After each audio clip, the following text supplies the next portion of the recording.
私はおにぎり欲しいですoderおにぎりおにぎり。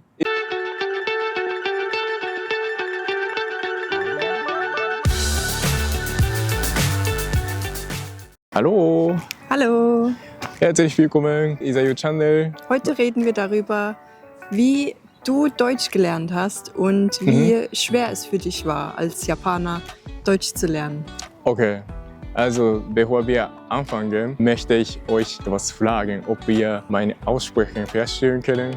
Zum Beispiel Radler und Earl Grey.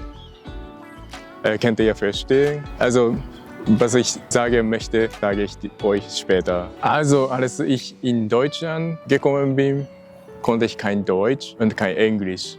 Es war wirklich anstrengend. Deswegen war ich natürlich in einer Sprachschule. Und ja, damals war ich 26 und haben viele gesagt, es ist bestimmt schwierig, so neue Sprache zu lernen, obwohl du 26 bist. Viele haben gesagt.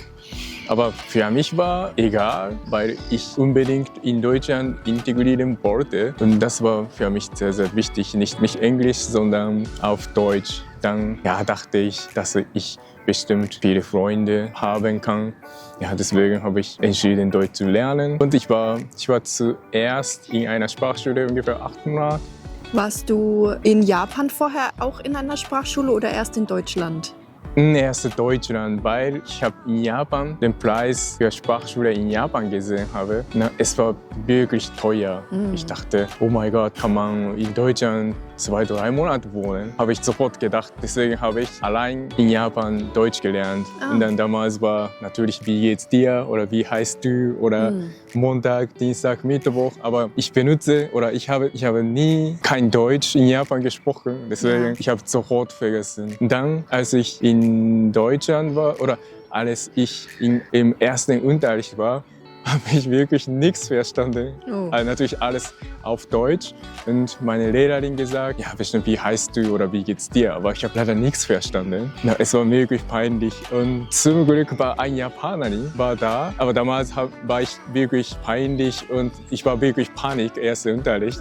Und dann ich dachte, oder ich habe ihren Namen wirklich falsch verstanden. Sie war eigentlich japanischer Name, aber irgendwie habe ich falsch verstanden. Dann ich dachte Taiwanese oder Chinese, dachte ich. Und dann dachte ich, die Taiwanese oder Chinesin, die gut Japanisch sprechen kann, dachte ich. Ich war wirklich Panik. Dann hat sie mir geholfen. Dann habe ich Unterricht gewechselt. Und dann ich habe A1 zuerst habe ich angefangen.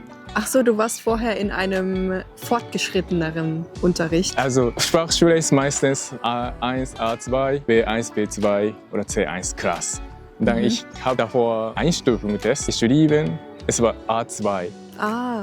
Japaner können gut schreiben oder Tests schreiben. Aussprechen oder sprechen sind sehr, sehr schlecht, aber schreiben ist gut. Dann ich habe leider A2. Deswegen konnte ich nichts verstanden. Deswegen ich war mit ihr zusammen an der Rezeption. Dann ich habe Klasse gewechselt, A1. Das war wirklich am Anfang. Dann in neuer Klasse waren, ich glaube, 2 Japaner, aber ansonsten alle aus der Türkei oder aus Marokko oder Tunesien oder China, verschiedene Leute habe ich kennengelernt. Ja, damals konnte ich kein Deutsch, kein Englisch, deswegen, außer Japaner konnte ich gar nicht kommunizieren. So alle anderen auf Englisch geredet, aber ich konnte kein Englisch, deswegen konnte ich konnte nicht niemanden reden. Dann Japaner wurden nicht so mit Japanern zusammen reden. Deswegen, Ich dachte, zum Glück hast du japanische Leute gefunden. Ja, das fand ich wirklich gut. Aber in Klasse oder die Japaner, mit denen ich zusammen gelernt habe, habe ich nicht so viel geredet. Aber natürlich habe ich zuerst viele Japaner gesucht oder kennengelernt. Danach habe ich noch Leute, die Japanisch lernen, habe ich noch kennengelernt. Ja, deswegen war wirklich, danach kann ich besser ein bisschen. Danach hatte ich Chance, mehr Deutsch zu üben oder zu lernen. Zwar habe ich im Unterricht Deutsch gelernt, aber meistens war es wirklich schwierig zu verstehen, weil ich habe alles auf Deutsch, so Grammatik oder alles gelernt. Aber ich hätte eigentlich so deutsche Grammatik in Japan lernen sollen, weil auf Englisch, auf Deutsch war schwierig. Und dann Grammatik ist sehr, sehr, sehr, sehr wichtig. Aber Ja. deswegen am Anfang war wirklich anstrengend. Weil auch wenn man als Japaner Deutsch lernt oder als Deutsche Japanisch lernt, die Grammatik ist komplett anders. Nicht so wie wenn man jetzt als Deutsche Englisch lernt. Das ist sehr nah an Deutsch, Ja, aber genau. Japanisch ist ganz anders. Ja, wirklich anders. Deswegen habe ich mich entschieden, ich soll kein japanisches YouTube oder Fernsehen schauen soll oder nicht schauen.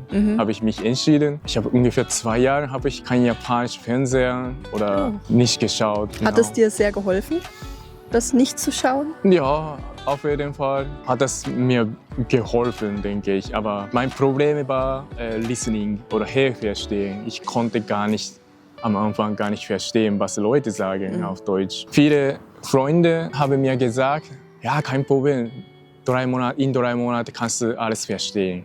Aber ich konnte nicht 3 Monate verstehen. Sogar es dauert wirklich Kleinigkeit, ungefähr in einem Jahr oder 11 Monaten hat das gedauert zu verstehen. Aber damals noch nicht perfekt, aber es hat bei mir länger gedauert. Aber ich habe alles selber vorbereitet für Geld. Ich habe in Japan Geld gespart und meine Eltern haben mir natürlich nicht geholfen oder wegen Geld unterstützt. Deswegen ich wollte unbedingt hier bleiben. Habe ich gedacht. Deswegen da war eine Motivation für mich. Und dann, danach hatte ich Klasse gewechselt oder neue Teilnehmerin gekommen. Sie war aus Slowakei, glaube ich. Dann sie war ziemlich frech oder sie wollte unbedingt innerhalb 3 Monate, 2 Monate Zertifikat bekommen, bis C1 oder B2. Dann sie wollte unbedingt sehr schnell Unterricht machen oder dann sie sagt oft, oh, Japaner kann kein Deutsch, deswegen er sollte einfach hier verlassen oder andere Klasse gehen. Oder sie hat wirklich sowas gesagt und sie hat ganz Zeit gemeckert. Und dann solche Situationen gab es sehr oft bei mir. Also ehrlich gesagt, ich hatte keine Erfahrung in der Sprachschule eigentlich immer. Ich weiß es nicht. Wenn ich anderen Leute sehe, immer so Instagram oder Facebook, ich weiß es nicht, YouTube oder allgemein, immer alle sagen, ey, meine Auslandssemester ist toll. Oder immer mit Klassenkamera zusammen ein Foto machen. Oder alles, es sieht wirklich Spaß aus. Aber bei mir war immer meistens Leute, die mir etwas schlecht, ein bisschen lustig machen oder immer so negativ gesagt. Deswegen, damals habe ich oft gedacht, doch soll ich nach Japan zurückfliegen oder habe ich auch mal gedacht. Aber wie gesagt, wegen Geld oder wegen Arbeitsbedingungen in Japan wollte ich nicht nach Japan zurückfliegen. Also wenn meine Eltern mir geholfen hätten, wäre ich vielleicht schon nach Japan wieder zurückgeflogen. Einfach hier gereist, in Deutschland oder in Europa nur gereist, dann vielleicht nur 1 Jahr hier geblieben. Wäre ich hier geblieben, dann nach Japan zurückgeflogen. Aber zum Glück habe ich diese schwierigen Zeiten geschafft. Also du hattest nicht so diese typische Social-Media-Erfahrung, wie Leute es immer gerne auf Social Media zeigen. Genau. Aber die Realität sieht oft anders aus. Ja, leider. Ich habe wirklich sehr oft gesehen, Auslandssemester oder Sprache im Ausland zu lernen, ist toll. Neue Leute kennenlernen, ist toll. Natürlich, ich habe so viele gute Leute oder nette Leute kennengelernt, war wirklich toll. Gute Zeit, aber nebenbei hatte ich wirklich solche Erfahrungen. Immer, dein Deutsch ist scheiße oder hast du... Ja, ich habe sogar DSH-Prüfung, also Deutschprüfung. Ich habe viele Japaner kennengelernt, die in Deutschland studieren wollten. Dann am Anfang wollte ich einfach so in Deutschland arbeiten, so im Restaurant. Aber nachdem ich das Studium in Deutschland gehört hatte, habe ich gedacht, vielleicht habe ich auch vielleicht eine Chance hier zu studieren. Deswegen habe ich sehr intensiv Deutsch gelernt. Und dann, ich habe in eine andere Sprachschule gewechselt an der Uni. Hattest du dann schon A2 fertig oder A1? Damals schon B1, B2 schon in der Sprachschule fertig oder gelernt. Danach war ich in einer anderen Sprachschule oder an der Uni. Und dort hatte ich auch wieder neue Erfahrungen. Also in einer, damals 2015. Und in einer Klasse war 3 Japaner oder 3 Japanerinnen. Und einer aus Syrien, ein Mädchen aus Syrien und noch andere, sehr international. Insgesamt 20 Leute waren da. Und dann, ich vergesse nie, meine ehemaligen Lehrer, er war sehr gegen mich, also gegen dich, ja. Gegen mich. Viele Fragen, was bedeutet das? Er hat immer geantwortet. Als ich gefragt habe, was bedeutet das, er war plötzlich mich geguckt. Dann danach der andere Japaner gesagt, er konnte kein Deutsch, er könnte ja auf Japanisch Bedeutung erklären. Er hat gesagt, dann, okay, was habe ich gemacht? Und dann, er war immer nett zu so Mädchen aus Syrien. Und ich weiß es nicht wegen, mein Land war damals ja, kein Krieg oder ich bin freiwillig in Deutschland gekommen. Aber ich weiß es nicht. Für sie, ich weiß es nicht. Einfach, er hat sich immer so verhalten. Immer, wenn ich etwas frage, er war sehr unfreundlich plötzlich. Also keine Ahnung, gegen Asiaten oder allgemein gegen Japaner, weil er war nett von anderen Japanerinnen. Also er war wirklich schlimm für mich. Und dann danach war noch schlimm, diese Klasse war B2 und diese Sprachschule so an der Uni, immer so wie Uni-Student, so Semester. Dann man darf 3 Semester dort lernen und dann immer Einstufungstest. Ich wollte unbedingt C1 lernen. Nach Einstufungstest habe ich Punkte für C1 geschafft. Aber trotzdem, meine neue Klasse war B2. Ich habe Direktor gesagt, Entschuldigung, ich habe schon B2 gelernt, deswegen möchte ich C1 Kurs gehen. Er hat gesagt, du hast C1 oder Punkte geschafft, aber der Lehrer heißt Herr ich vergesse nie seinen Namen. Er sagt, Herr hat mir gesagt, du solltest noch B2 lernen. Er hat gesagt, obwohl er die ganze Zeit mich ignoriert hat, hat er dann plötzlich sowas hat er gemacht oder Direktor gesagt, ja, er soll noch B2 lernen. Dann ich dachte, okay, aber er hat gar nicht mir beigebracht und dann er hat mich gestört, immer oder ich weiß es nicht, verhindern oder weiterzumachen. Ja, er hat dich daran gehindert. Gehindert. Ich dachte, ich fand es wirklich scheiße, schlimm. Und ja, deswegen habe ich nochmal B2 gemacht. Aber zum Glück ich war erstes Mal in einer sehr gute Klasse. Also alle Teilnehmer waren sehr nett, freundlich, sehr international. Also war wirklich, ich hatte Spaß, obwohl ich eigentlich nicht B2 nochmal lernen wollte. Aber sie waren wirklich freundlich oder nett. Ich hatte wirklich ein Semester oder 6 Monate Spaß. Genau, ich habe genossen zu lernen. Und weißt du noch, wie lange es jetzt dich gedauert oder dich gebraucht hat, von ganz am Anfang, was ist am Anfang A2, bis B1 zu kommen? Wie viele Jahre? B2, also teilnehmen, wenn man im Unterricht teilnehmen, kann man sehr schnell 6 Monate oder 7 Monate. Aber bei mir es hat wirklich länger gedauert, weil ich konnte kein Deutsch. Vielleicht ihr kennt bestimmt schon Englisch oder ihr kommt aus Europa oder ähnliche Sprache oder deswegen bestimmt kein Problem. Zum Beispiel die Teilnehmer, die ich in der Sprachschule gelernt habe, so DSH, so Deutschprüfung für Uni in Deutschland, meistens nur ein halbes Jahr geschafft, nur 6 Monate Deutsch gelernt. Dann von null? Also von null, aber sie konnten schon Englisch, deswegen sie hatten schon Vorteil, Deutsch zu lernen. Aber bei mir war wirklich lang gedauert, 2 Jahre, 3 Jahre, trotzdem andere Leute konnten mein Deutsch verstehen. Deswegen habe ich einfach, 2 Jahre, 3 Jahre habe ich immer gelernt, aber danach ich bin seit 11 Jahren, aber danach habe ich nicht mehr in der Schule oder ja genau, ich habe einfach immer mit den Freunden oder gesprochen. Und danach habe ich noch C1-Kurs, endlich C1-Kurs. Bei der dritten Semester habe ich endlich C1-Kurs gemacht.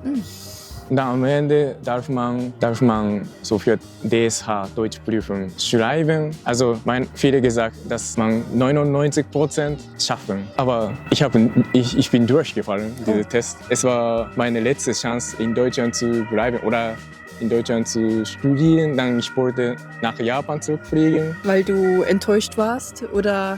Einfach wegen Visum. Ich hatte damals Studium vorbereitet, Visum, schon fast 3 Semester und plus oder 2 Jahre. Ich bin nicht sicher, ich muss noch mal gucken. Also fast 2 Jahre. Und dann ich konnte nicht mehr verlängern lassen. Deswegen wollte ich nach Japan zurückfliegen wegen Visum. Aber wo ich damals gearbeitet habe, ich habe damals als Minijob im Sushi-Restaurant gearbeitet. Dann der Chef gesagt, ja, wenn du Lust hast, kannst du als Vollzeit hier bleiben, hat er gesagt. Deswegen, okay, ich bleibe in Deutschland. Und dann wollte ich weiterlernen.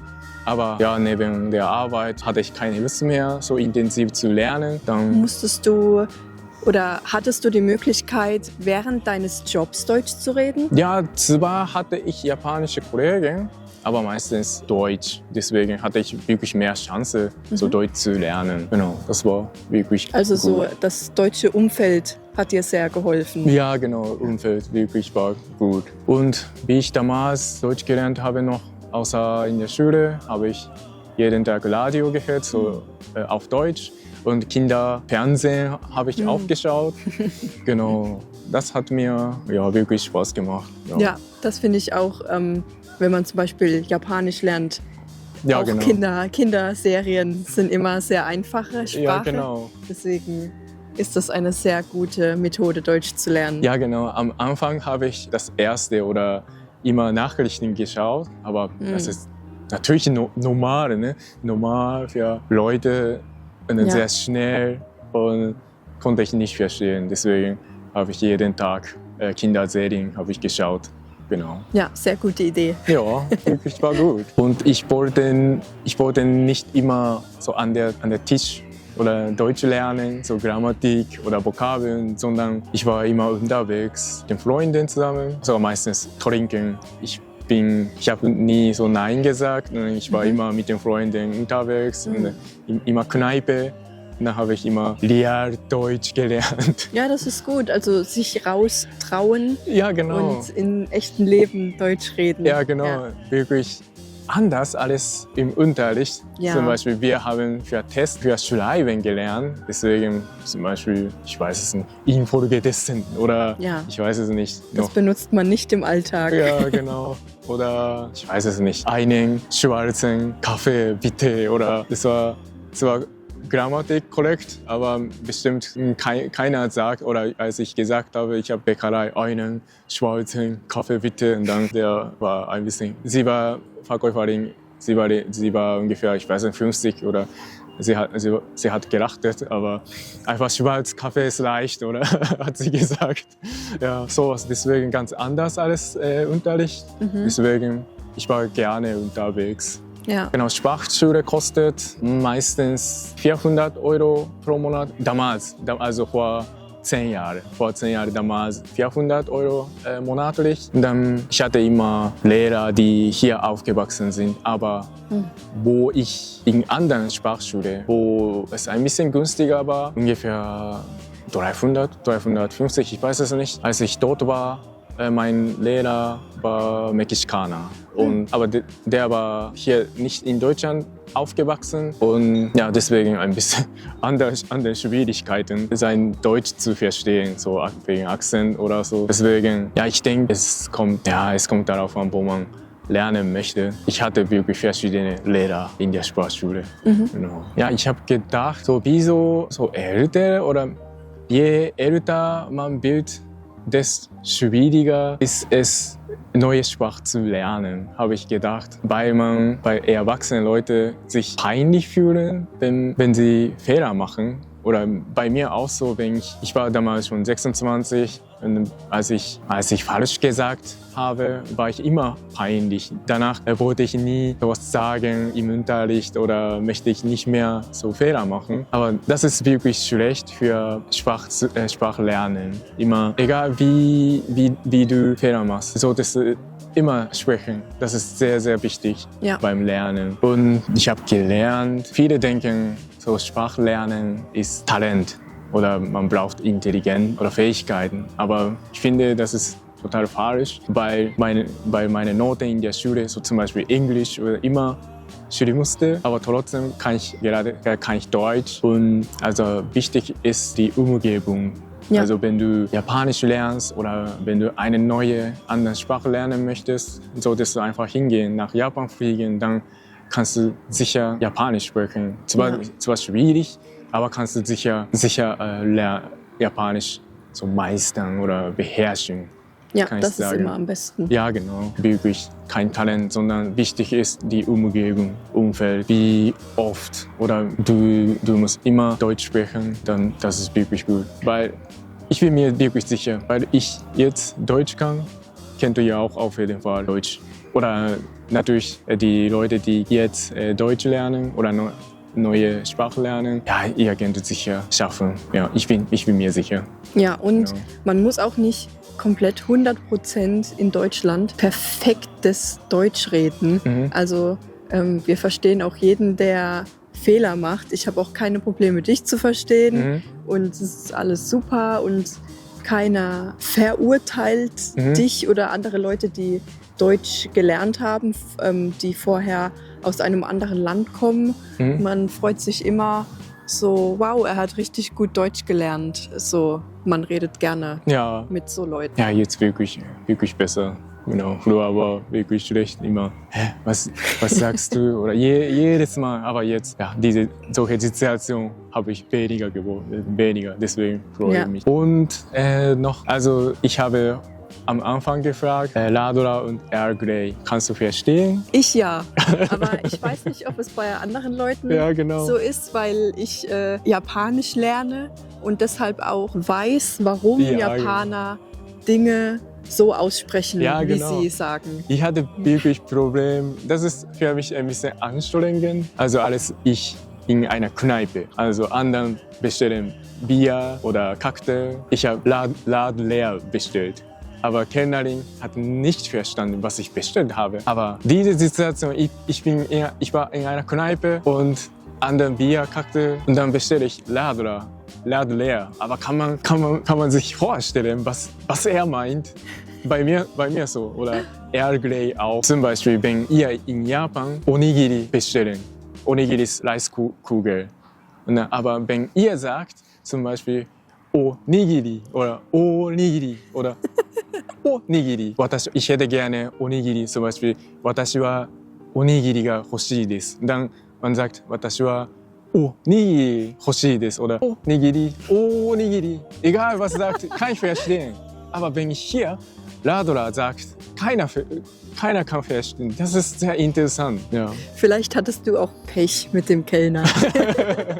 Ja, genau. Insgesamt die Situation und man kann so krank oder verstehen, vielleicht Ladra oder Lad leer. Aber Kellnerin hat nie, was ist das? Oder hat sie gesagt. Aber ich fand es sehr peinlich oder sowas ein bisschen aussprechen. Ja. Für mich sehr anstrengend. Immer noch. Ja, ich muss. Ja, weil Japaner so mit L und R Probleme haben. Wir haben kein R, deswegen ist es wirklich schwierig. Ja. Also ich lerne immer noch Deutsch. Und hast du dann am Ende doch noch deine C1-Prüfung geschafft? Ja, genau. Ich habe C1-Prüfung endlich dieses Jahr geschafft, weil ich gerade danke, weil ich gerade eine Umschulung mache und ich brauche für die Bewerbung, für Praktikumplatz oder für Firma, damit nachweisen kann. Deswegen habe ich nicht dieses Jahr, sondern letztes Jahr, 2024, habe ich geschrieben. Zwar habe ich lange nicht Deutsch gelernt, aber Gott sei Dank spreche ich jeden Tag Deutsch. Deswegen war kein Problem. Schriftlich war ein bisschen knapp, fast durchfallen, aber ich habe es geschafft. Aber mündliche Prüfung war fast 95% Ja. habe ich bestanden. Deswegen bin ich wirklich froh. Ja, Und dadurch, dass du so lange jetzt in Deutschland lebst, hast du automatisch C1-Level. Genau.